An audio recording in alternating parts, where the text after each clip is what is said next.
For this video, I'll be teaching you how to play Balay ni Mayang. So, Balay na punta ron, Bisaya na punta. Okay, so let's get started. So, ang chords sa intro o sa verse, parehara. So, first chord is C. So, this one here. So, fourth string, third fret. This one. This is C. Next is F. So F is this one. Okay.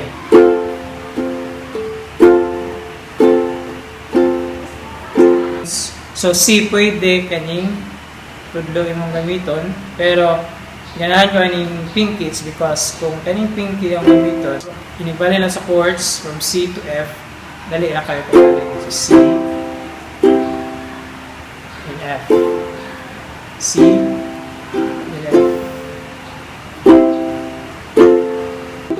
So, ano yung intro?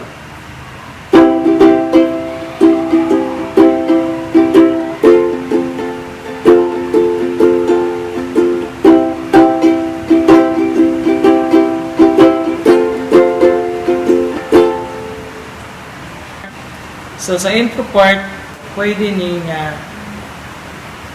so, from C. So, intro part, C.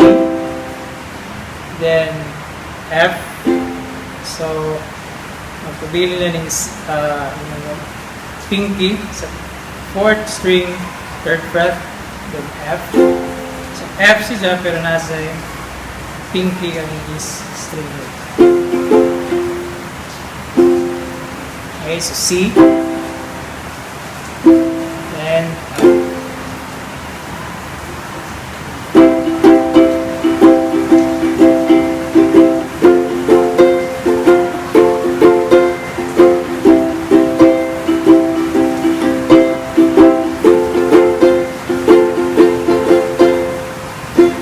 Same regard ng chords sa verse o sa chorus. So, C lang niya po.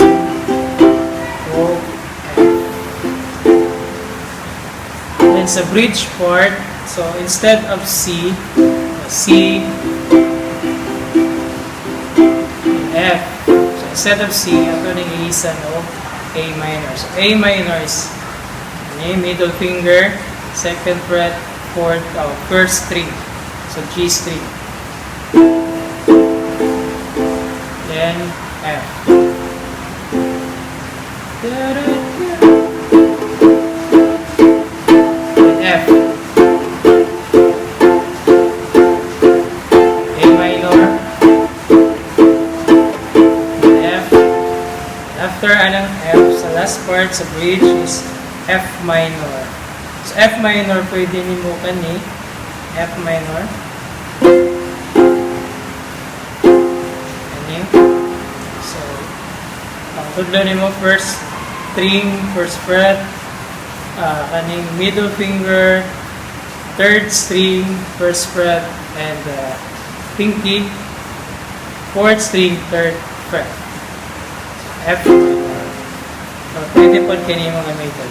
So, F minor. Same regard po ng sound. F minor, F minor. So, we're in F, E minor, pero nasa third fret.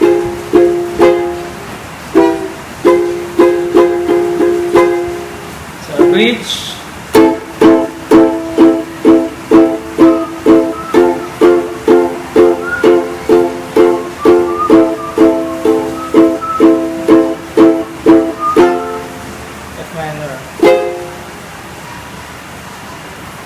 Then, balik na po sa C.